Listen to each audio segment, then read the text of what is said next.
Ferdi Sambo ternyata pernah tangani kasus KM50 yang menewaskan 6 laskar FPI.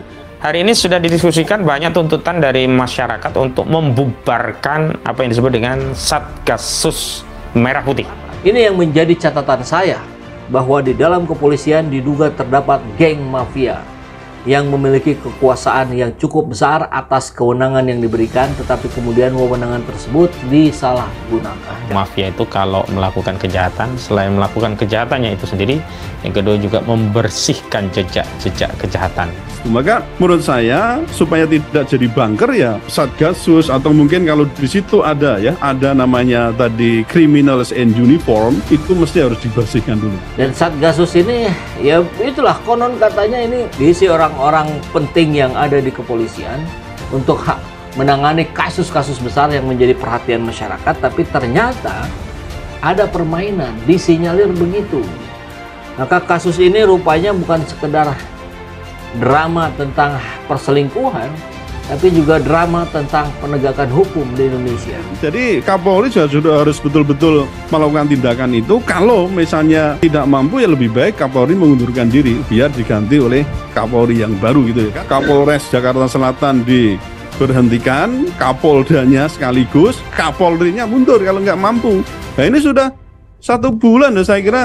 Kok masih ngerembukan soal kode etik? Udah ada pidananya macam itu aja, kode etik itu opok gitu loh ya. Mau mengharapkan keadilan di situ secara nurani berat, jujur saja gitu kan. Berat itu kenapa? Karena secara akal sehat itu nggak bisa diterima, jujur saja seperti itu kan.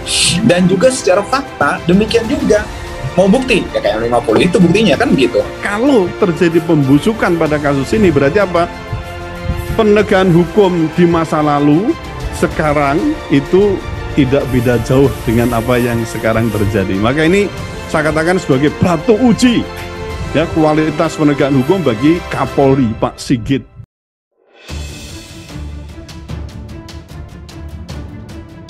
Bekas Kadif Propam IJ Ferdi Sambo ternyata pernah menangani kasus 6 orang laskar FPI tewas di KM50 Tol Jakarta Cikampek. Saat ini Jenderal Sambo terjerat sebagai tersangka menyusun skenario tembak-menembak di rumah dinasnya Jumat 8 Juli 2022. Saat kasus KM50 itu mencuat, Ferdi Sambo yang masih menjabat sebagai Kadif Propam menerjunkan tim dalam penyusutan kasus tersebut. Irjen Ferdi Sambo dan Brigjen Hendra Kurniawan sendiri diketahui pernah bertanggung jawab pemegang investigasi kasus KM50, yakni penembakan 6 laskar FPI oleh polisi. Kasus itu sendiri berakhir dengan dibebaskannya 2 terdakwa kasus unlawful killing tersebut. Saat itu sikap Sambo menjadi kontroversi karena menurunkan tim Propam untuk memastikan apa penggunaan kekuatan personil dalam peristiwa tersebut telah sesuai dengan ketentuan atau justru sebaliknya. Pakar Hukum Tata Negara Refli Harun mengatakan bahwa kasus pertama yang diangkat justru perlawanan para laskar FPI terhadap petugas dan kepemilikan senjata api. Kasus pembunuhan Brigadir J, Refli Harun menegaskan bahwa sejak awal ahli intelijen sudah menyampaikan adanya aroma rekayasa dalam kasus penembakan Brigadir J. Hal itu terlihat dari kasus yang berawal dari pembunuhan, namun tiba-tiba menjadi kasus pelecehan seksual. Ditambah lagi, kasus pelecehan yang terus diumbar padahal belum ada tersangka yang ditetapkan dalam kasus kematian Brigadir J. Lebih dari 1 bulan kasus teka-teki tewasnya Brigadir J belum terungkap siapa pelaku utamanya. Kini di media sosial Twitter dengan tagar usut kembali KM50 kembali menjadi trending dan mencuat kembali di publik sejak Senin 7 Agustus 2022.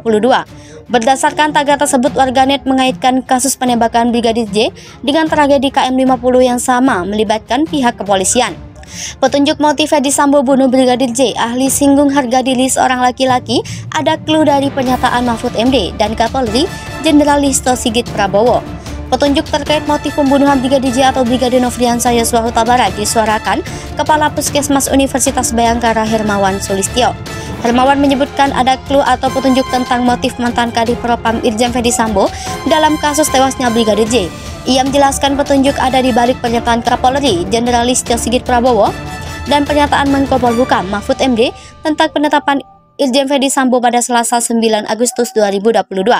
Hermawan juga menyebut kasus ini masih belum tuntas untuk penetapan Ferdi Sambo jadi tersangka meskipun sudah memenuhi harapan publik. Ada clue pernyataan Kapolri dan lebih jelas lagi dari pernyataan Menko Polhukam. Katanya dalam program Sapa Indonesia Pagi Kompas TV Rabu 10 Agustus 2022. Belum ada bukti fisik, itu yang dicari tadi malam, penggeledahan rumah Ferdi, ujarnya. Ia pun menyebutkan adanya potensial bukti dari barang-barang yang dibawa dari penggeledahan 3 rumah Ferdi Sambo yang dilakukan oleh kepolisian. Hermawan lantas menjelaskan soal motif dalam pernyataan Mahfud MD yang disebutnya mengarah ke tafsir tentang pelecehan seksual. Nah, derajat seksual harassment ini ada tafsirnya berbeda-beda. Lalu ia menyebutkan soal tempat kejadian perkara meninggalnya Brigadir J dan dugaan pelecehan seksual yang terjadi di kasus itu. Sebelumnya, seperti dikatakan Kompas TV, kuasa hukum Ferdi Sambo, Arman Hanis, menyebut Ferdi Sambo adalah sosok yang menjaga marwah dan jaga kehormatan keluarga. Terkait itu, The Institute for Criminal Justice Reform menyebutkan proses penyelidikan terhadap tindak pidana obstruction of justice yang dilakukan oleh para anggota Polri juga harus berjalan. Tidak hanya berhenti sampai sidang dan sanksi etik, namun proses pidana terhadap semua pelaku juga tetap harus ditempuh. Bahkan lanjut Erasmus, hukuman terhadap pelaku yang menjabat sebagai aparat penegak hukum tersebut seharusnya bisa diperberat banding jika pelakunya warga sipil, sebab aparat tersebut diberi kewenangan besar yang kemudian disalahgunakan. Selain itu, kata Erasmus, kasus ini akan menjadi salah satu uji coba terkait penggunaan pasal 221 KUHP tentang obstruction of justice bagi pelaku yang justru berasal dari aparat penegak hukum. Meski kedepannya ketentuan pidana terhadap obstruction of justice juga masih perlu diperkuat, khususnya dalam upaya pembaruan hukum pidana melalui RKUHP yang prosesnya masih bergulir saat ini.